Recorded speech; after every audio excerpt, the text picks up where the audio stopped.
hatrany ny fahasoavan'i Jesoa Kristy Tompontsika. Amena. Andeha araka hivavaka hatrany isika ry havana toy ny fanaontsika isaky ny maraina tahaka an'izao.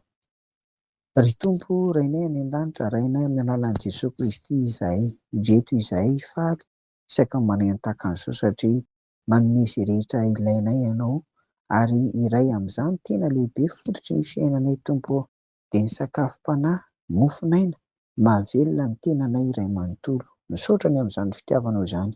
Koinganay izay Tompo mba tena ho liana ary ho tia ny teninao. Amin'ny anaran'i Jesoa.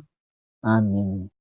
Efa hitantsika teto ry havana ireo karazany roa amin'izay nataon'Andriamanitra ny rahany nalefany namely ny Egiptianina mba hahazoany ireo amin'ny alalan'ny Farao izay mpanjaka andefa ny vahoakan'Andriamanitra ho afaka tany Egipta. Dia ireo karazany roa voalohany efa hitantsika dia tsy inona akory fa ny herin'ny natiora ary ny faharoa dia ireo bibikely isan-karazany ry havana. Sao dia hiditra amin'ny karazany fahatelo isika mialohan'ny karazany fahaefatra ihany koa. Samy ho jerentsika anio avokoa izany ry havana. Eto indray ary dia nandefa ny aretina Andriamanitra vay. Hitantsika izany eo amin'ny Exodosy 7:5-9:20.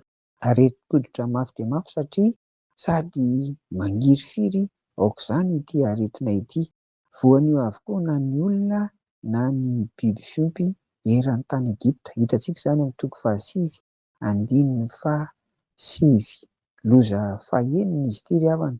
Eto koa dia tsy nisy niangana fa na dia ireo omby asy aza dia voa avokoa.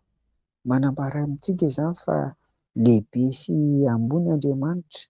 Ny olona dia narovana ka tsy nisy voa na dia iray aza. Fa ny fahavalon'ny vahoakany kosa dia nofaiziny mandrivorivo avokoa. Andeha ry havana hitandro tena tsara isika ary hitondra tena tsara koa araka ny tenin'Andriamanitra mba tsy ho faizin'ny Tompo amin'ny alalan'ny aretina araka ny hitantsika eto. Manaraka izany dia hitantsika eto ihany koa ny karazany fahaefatra sady farany ao efa nambara teny am-piandohana teo. Dia tsy inona akory fa nandrahan'Andriamanitra ny fahafatesana. Io no namarana ny loza folo ry havana. Hita ao amin'ny Exodosy 12 izany, andininy voalohany ka hatramin'ny 12. Andininy fahaenina amby 30 maty avokoa ireo lahamatoan'ny Egiptianina rehetra, na olona na biby, ary nanomboka tamin'ny ankonan'ny Farao izany. Ny dikan'izany ry havana dia ireo lahamatoa tokony hitondra ny anarany iray mihitsy no maty, ary misy fiantraikany izany eo amin'ny fitohizan'ny taranaka. Ny farany eto ry havana ny filazantsika an'ireo karazany efatra amin'ny loza folo izay nirahan'Andriamanitra hanomezana ny Egiptianina ary hita fa tena mafy, tena mandrivorivo satria miatra manaina. Fahafatesana teo aloha karazany hoe lalitra izany, fijaliana izany, lalefihitra, tahaka izany koa ny moka sy ny sisa. Fa ity tena niatra amanaina mihitsy. Hitantsika ao anatin'izany ary fa manana ny fiandrianany sy ny fahefany feno Andriamanitra aniraka an'ireo voariny anehoany ny halehibehan'ny voninahiny sy ny fiandrianany hoy izahay teo.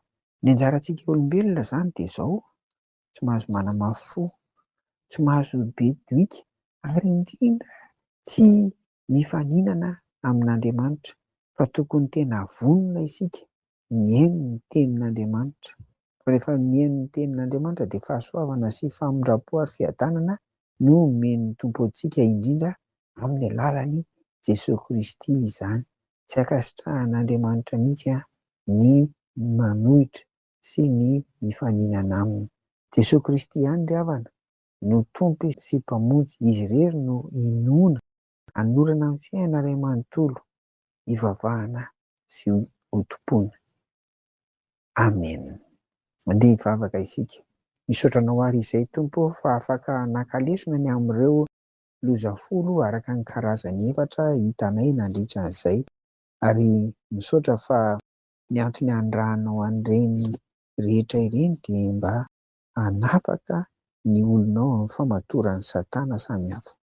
Ary indrindra moa fa Jesosy Kristy koa nirahanao ahadany teraka an'izany koingany Tompo tsisy hamatopatotra anay, tsisy hanandevo anay intsony fa dia afaka hanompo anao amin'ny fomba manontolo izay Jesosy Kristy.